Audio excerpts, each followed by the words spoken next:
ह्या आहेत प्राचीन धमनार बुद्धलेणी। 7व्या ते 8व्या शतकामध्ये या डोंगराच्या कपारीमध्ये या प्राचीन 51 बुद्धलेणी या ठिकाणी कोरलेल्या आहेत। जवळजवळ या सगळ्या स्तूपलेणी चैत्यलेणी आहेत। प्रत्येक चैत्यामध्ये विहारामध्ये अशा प्रकारचे सुंदर स्तूप कोरण्यात आलेले आहेत। 51 बुद्धलेणींचा हा समूह या डोंगराच्या कपारीमध्ये कोरलेला आहे। मध्य प्रदेशामध्ये मंदसौर जिल्ह्यामध्ये शामगड तालुक्यामध्ये चनवास या गावापासून 3 किलोमीटर अंतरावर या डोंगराच्या एका बेटावर अशा प्रकारे या प्राचीन अतिशय सुंदर 51 बुद्धलेणीचा समूह या ठिकाणी कोरण्यात आलेला आहे।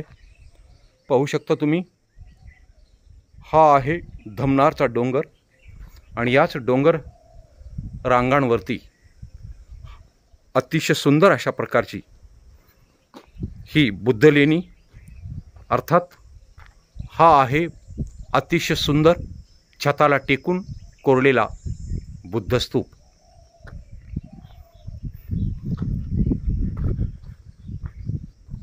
या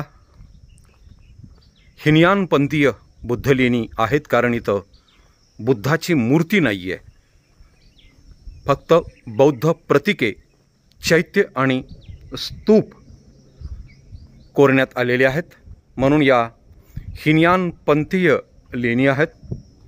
पाहू शकता तुम्ही, लाल केंगल सचिद्र खडकामध्ये या कलाकारांनी या बुद्धलेणी कोरलेल्या आहेत। संपूर्ण मध्य प्रदेश बौद्ध धम्माने प्रभावित होता, म्हणून तर या संपूर्ण मध्य प्रदेशामध्ये शेकडो प्राचीन बुद्धस्तूप डोंगरांवरती आढळतात। सांचीचा स्तूप असेल, सतधाराचा स्तूप असेल, भरहूतचा, सतना, हे असे अनेक जगप्रसिद्ध भव्य दिव्य अशा प्रकारचे प्राचीन बुद्धस्तूप सम्राट अशोकाने 84,000 बुद्धस्तूप बांधले। त्यापैकी कित्येक बुद्धस्तूप हे मध्य प्रदेशामध्ये कोरण्यात आलेले आहेत, बांधण्यात आलेले आहेत। अशाच पद्धतीनं जगप्रसिद्ध सांचीचा स्तूपसुद्धा मध्य प्रदेशामध्ये रायसेन जिल्ह्यामध्ये भोपाळच्या जवळ सम्राट अशोकाने एका डोंगरावर बांधलेला आहे। त्याच पद्धतीनं मध्य प्रदेशामध्ये मंदसौर जिल्ह्यामध्ये आणि या शामगड तालुक्यामध्ये या धमनार डोंगरावर 51 बुद्धलेणींचा हा समूह आहे।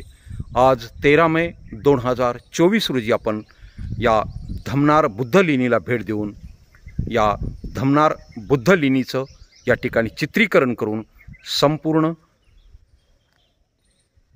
बुद्धप्रेमी आणि बुद्धलेणी प्रेमी बांधवांना आपण ही माहिती देण्याचा या ठिकाणी प्रयत्न केलेला आहे। मित्रांनो, अतिशय सुंदर अशा प्रकारचं वातावरण, हिरवेगार झाडी, वनराई आणि उद्यान पाहू शकता तुम्ही। अशा या सुंदर नयनरम्य निसर्गरम्य परिसरामध्ये या प्राचीन बुद्धलेणी आहेत, कारण बुद्ध काळापासून बौद्ध भिक्खू अशा गावापासून दूर डोंगरांमध्ये कोरलेल्या बौद्ध लेणीमध्ये राहायचे, बुद्ध धम्माचा अभ्यास करायचे, चिंतन करायचे, मंथन करायचे आणि या परिसरामध्ये बुद्ध धम्माचा प्रचार आणि प्रसार करण्याचं काम करायचे। म्हणून अशा पद्धतीनं या परिसरामध्ये बुद्ध धम्माचं एक प्रसार केंद्र म्हणून हे धम्मनार आहे आणि याच परिसरामध्ये अशा प्रकारे या 51 बुद्धलेणींचा समूह आज आपण पाहिलेला आहे। धन्यवाद मित्रांनो, धन्यवाद। 13 मे 2024 धमनार, तालुका शामगड, जिल्हा मंदसौर, मध्य प्रदेश। धन्यवाद।